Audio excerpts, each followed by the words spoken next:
दोस्तों, क्वाइस सक्सेस के YouTube channel में आप सबका स्वागत है। परिचय। प्रदीप, इस इमारत को देखो। हाँ, यह इस इलाके की सबसे ऊंची इमारत है। इमारत के ऊपर उस झंडे को देखो। हाँ, यह बहुत सुंदर दिख रहा है। क्या तुम जानते हो कि हम इस इमारत की ऊंचाई और झंडे की ऊंचाई आसानी से ज्ञात कर सकते हैं? नहीं, सच में? हाँ, हम ऊंचाई और दूरी मापने के लिए त्रिकोणमितीय अनुपात का प्रयोग करते हैं। आओ, मैं तुम्हें विस्तार से बताता हूं। उद्देश्य। इस पाठ के अंत में आप निम्न करने में सक्षम हो जाएंगे: दृष्टि रेखा को समझना, उन्नयन कोण को समझना, अवनमन कोण को समझना, ऊंचाई और दूरी से संबंधित उदाहरणों को हल करना। उन्नयन कोण। कई बार हमें मीनारों, पेड़ों, इमारतों की ऊंचाई और लाइट हाउस से जलपोत की दूरी, नदी की चौड़ाई इत्यादि ज्ञात करने की आवश्यकता होती है। हम उन्हें पूर्ण शुद्धता से नहीं माप सकते, लेकिन हम त्रिकोणमितीय अनुपातों की सहायता से उन्हें ज्ञात कर सकते हैं। उन्नयन का अर्थ होता है उठना या ऊपर जाना। उन्नयन कोण क्षैतिज स्तर और क्षैतिज स्तर से ऊपर स्थित वस्तु की दृष्टि रेखा के बीच का कोण होता है। आइए इसे समझने के लिए एक उदाहरण लें। इस चित्र में एक प्रेक्षक इमारत की छत पर खड़ा है और क्षैतिज रेखा पर एक चिड़िया को सीधे देख रहा है। प्रेक्षक को हवाई जहाज, जो कि एक त्रियक रेखा में है, उसे देखने के लिए अपनी आंखें उठानी होंगी। इस रेखा को दृष्टि रेखा भी कहते हैं। इन दोनों रेखाओं के बीच बनने वाले कोण को उन्नयन कोण कहते हैं। अतः उन्नयन कोण क्षैतिज रेखा और क्षैतिज रेखा से ऊपर स्थित किसी वस्तु को प्रेक्षक की आंखों से मिलाने वाली रेखा के बीच का कोण होता है। अवनमन कोण।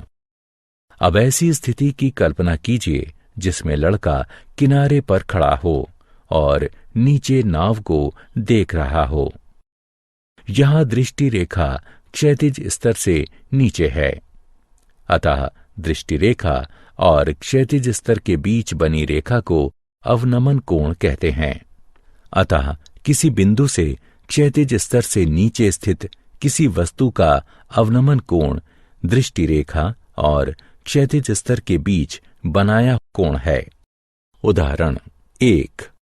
आइए अवनमन कोण और उन्नयन कोण को अच्छी तरह समझने के लिए कुछ उदाहरण हल करें। एक खंभे के आधार से 18 फीट दूर एक बिंदु से उसके शीर्ष का उन्नयन कोण 48 डिग्री है, तो खंभे की ऊंचाई ज्ञात कीजिए। आइए पहले स्थिति की कल्पना करें। मान लीजिए कि खंभे की ऊंचाई x है।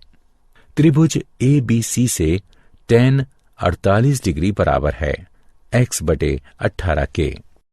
ये इंगित करता है कि x बराबर 18 गुणे tan 48 डिग्री, x बराबर 18 गुणे 1.11061, x बराबर 19.99102, x बराबर 20। अतः खंभे की ऊंचाई करीब 20 फीट है। उदाहरण 2। एक 1.5 मीटर लंबा प्रेक्षक एक चिमनी से 28.5 मीटर दूर है।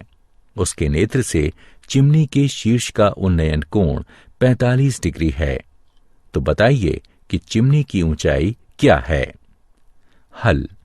यहां AP एक चिमनी है, CD प्रेक्षक है और कोण ADE उन्नयन कोण है।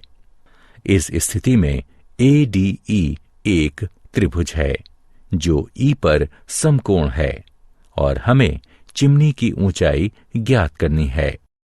हमें ज्ञात है AB बराबर AE जमा BE बराबर AE जमा 1.5 और DE बराबर CB बराबर 28.5 मीटर है।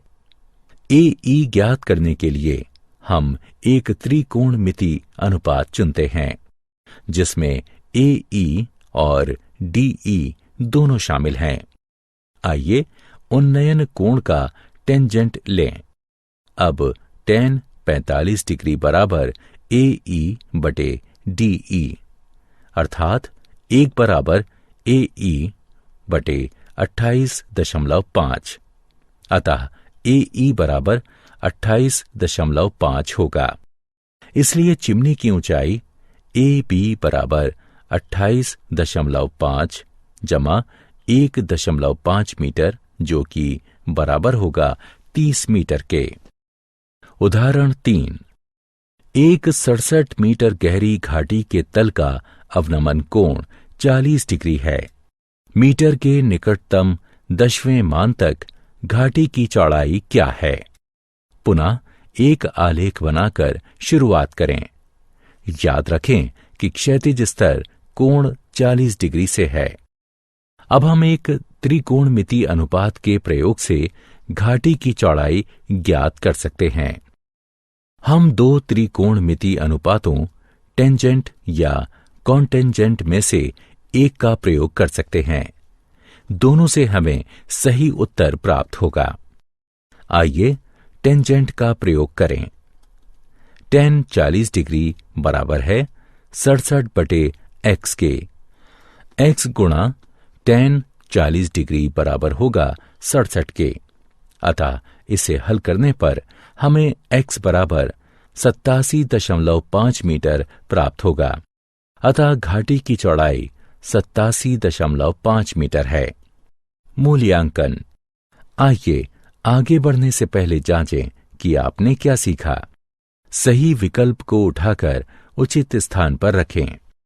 उदाहरण 4, एक नदी के किनारे पर खड़ा एक व्यक्ति देखता है कि नदी के दूसरे किनारे पर स्थित एक वृक्ष का उन्नयन कोण 60 डिग्री है।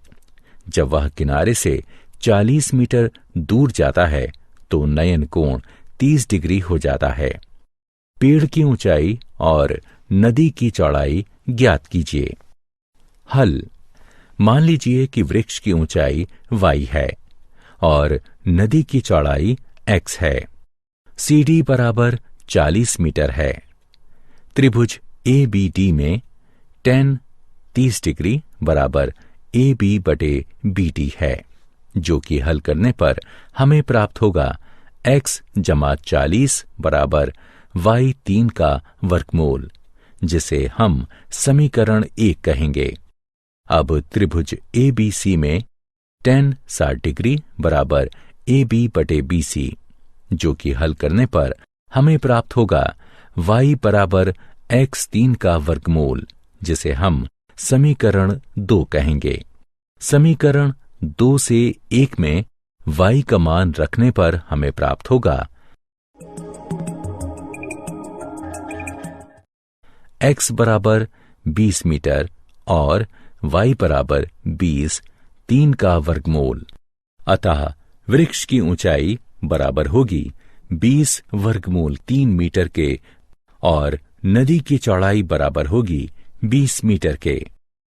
उदाहरण, एक बहुमंजिला इमारत के शीर्ष से एक 8 मीटर ऊंची इमारत की शीर्ष और पाद पर बनने वाला अवनमन कोण क्रमशः 30 डिग्री और 45 डिग्री है। बहुमंजिला इमारत की ऊंचाई और दोनों इमारतों के बीच की दूरी बताइए। हल। यहां PC बहुमंजिला इमारत को व्यक्त करता है और AP 8 मीटर लंबी इमारत को। हम बहुमंजिला इमारत की ऊंचाई यानी PC और दोनों इमारतों के बीच की दूरी यानी AC ज्ञात करना चाहते हैं। इस आकृति को ध्यान से देखिए। ध्यान दीजिए कि PB रेखाओं PQ और BD को तिर्यक काटती है। अतः कोण QPB और कोण PBD एकांतर कोण हैं, इसलिए बराबर हैं। अतः कोण PBD बराबर 30 डिग्री। इसी प्रकार कोण PAC बराबर 45 डिग्री होगा। समकोण त्रिभुज PBD में हमारे पास है PD बटे BD बराबर tan 30 डिग्री। अतः हल करने पर हमें BD बराबर PD वर्गमूल 3 प्राप्त होगा।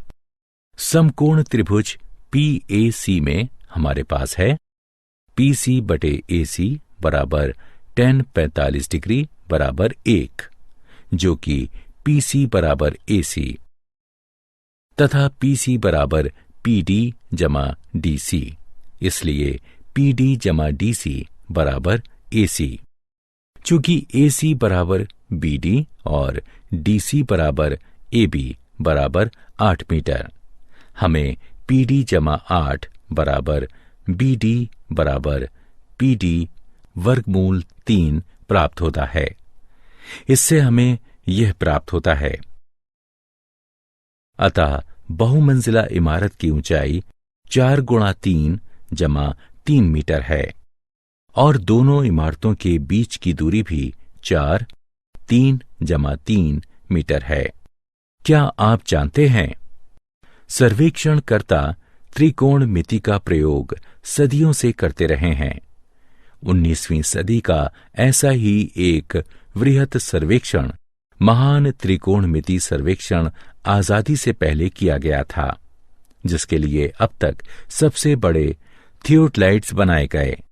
1852 में सर्वेक्षण के दौरान दुनिया के सबसे ऊंचे पर्वत की खोज हुई थी। करीब 160 किलोमीटर की दूरी से इस शिखर का 6 विभिन्न स्टेशनों से प्रेक्षण किया गया था। 1856 में इस शिखर का नाम सर जॉर्ज एवरेस्ट के नाम पर रखा गया, जिन्होंने सबसे पहले विशाल थियोडलाइट का प्रयोग किया और जिन्हें इस काम के लिए नियुक्त किया गया था। यह एक थियोडलाइट है, एक सर्वेक्षण यंत्र जो कि त्रिकोणमिति के सिद्धांतों पर निर्भर है। इसका उपयोग एक घूमती हुई दूरबीन के साथ कोणों को मापने के लिए होता है। थियोडलाइट अभी भी भारतीय सर्वेक्षण संग्रहालय देहरादून में रखा हुआ है। सारांश। आइए हमने जो कुछ सीखा है उसे संक्षेप में दोहराएं। प्रेक्षक की आंख और प्रेक्षक द्वारा देखी जा रही वस्तु के बीच बनने वाली रेखा को दृष्टि रेखा कहते हैं। जब कोई वस्तु क्षैतिज स्तर से ऊपर हो, यानी जब हमें वस्तु को देखने के लिए अपना सिर उठाना पड़े, तो क्षैतिज स्तर और दृष्टि रेखा के बीच बने कोण को उन्नयन कोण कहते हैं। जब कोई वस्तु क्षैतिज स्तर से नीचे हो, यानी जब हमें वस्तु को देखने के लिए अपना सिर झुकाना पड़े, तो क्षैतिज स्तर और दृष्टि रेखा के बीच बने कोण को अवनमन कोण कहते हैं। दोस्तों, आपका क्वाइज सक्सेस में स्वागत है। अब बिना समझे रट्टा मारने की कोई जरूरत नहीं। हम लेकर आए हैं पढ़ाई का एक नया तरीका, जहां 3D animated videos, AI power test series और ई बुक्स में MCQs और माइंड मैप्स का परफेक्ट कॉम्बिनेशन मिलता है। क्लास 8 से 10 के स्टूडेंट्स के लिए फाउंडेशन कोर्स और क्लास 11 और 12 के स्टूडेंट्स के लिए सक्सेस ब्लूप्रिंट कोर्स, ये सब IIT और IIM अलुमनी के सहयोग से तैयार किया गया है, ताकि आपको मिले सबसे भरोसेमंद और रियल एग्जाम एक्सपीरियंस के साथ कॉन्फिडेंस बूस्ट। चाहे इंजीनियरिंग एंट्रेंस हो, मेडिकल एंट्रेंस हो या कोई भी कम्पिटिटिव एग्जाम, अब सक्सेस आपकी मुट्ठी में है। हजारों स्टूडेंट्स पहले ही जुड़ चुके हैं, अब आपकी बारी है। पढ़ो अपने घर से, अपने समय के अनुसार, अपनी सुविधा से। बस QR कोड स्कैन करो और क्वाइज सक्सेस मोबाइल ऐप अभी मुफ्त में डाउनलोड करो। मॉक टेस्ट्स दो, प्रैक्टिस करो और अपने मार्क्स में फर्क देखो। और हाँ, हमारे YouTube चैनल क्वाइज सक्सेस पर रोज देखो नए वीडियो कोर्सेज के लिए। चैनल को सब्सक्राइब करो और अपने दोस्तों को भी जरूर बताओ। धन्यवाद।